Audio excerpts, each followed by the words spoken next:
And welcome to Local Edition on Time Warner Cable. I'm Steve Swatt with the Sacramento Report. In the next few minutes, we're going to talk about the controversial education component in the governor's revised budget. My guest is Shirley Weber, a member of the State Assembly, Democrat from San Diego. Thanks very much for being with us. Well, thanks for the invitation.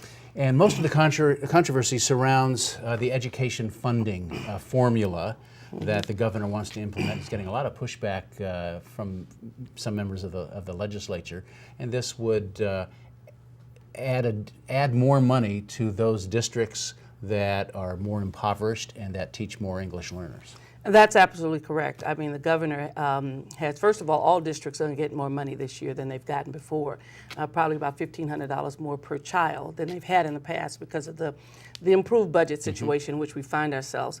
But the governor's made a commitment to try to close the achievement gap, and that's been a persistent gap. And one of the variables in that gap, obviously, is poverty, English language learners and foster kids, which also fall sometimes in the level of poverty. That we notice that there's a gap of achievement that has not been closed, and that in those schools there appears to be more of a challenge to be able to meet those needs and to close the achievement gap.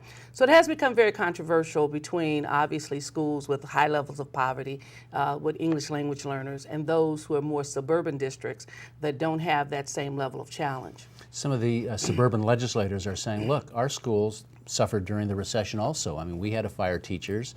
We had to let go some of the other employees of the schools. We had to cut programs. You know, why should we have to basically give away some of the money that ordinarily would go to us to someone else? Well, they're absolutely correct, but I think all schools suffered equally in terms of having to cut individuals, having to cut programs, having to reduce the kinds of support services that students had in their school districts. So there's no question about that. And I think that's being addressed initially just in the base formula being a little bit higher than it has been in the past. So that's going to be addressed. But even in the midst of the crisis that we faced, the achievement gap was still there.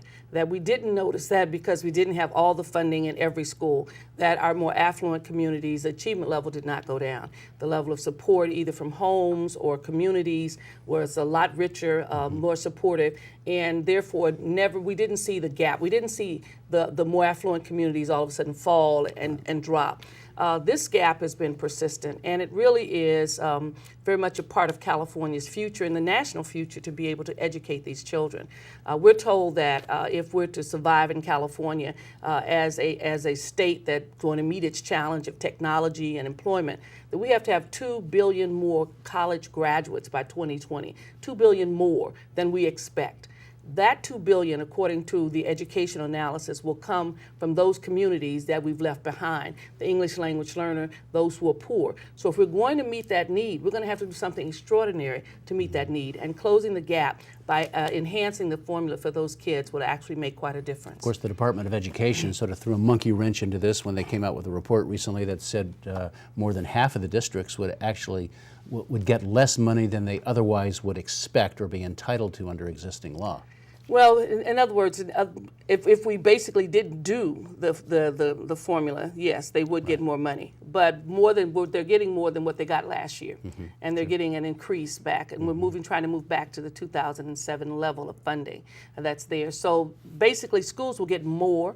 They're not going to get as much as we would say if we didn't do the weighted formula. There's no question that you're taking money from one source or you're enhancing one community more than another simply by the weighted formula. All right. Well, we're out of time. Fascinating subject, and thank you very much for coming in and talking about it. Well, thank you so very much. It's a very important issue. And thanks to our viewers also for watching Local Edition on Time Warner Cable. A reminder that you can see this and other interviews on YouTube, also on My Government On Demand. I'm Steve Swatt. Have a great day.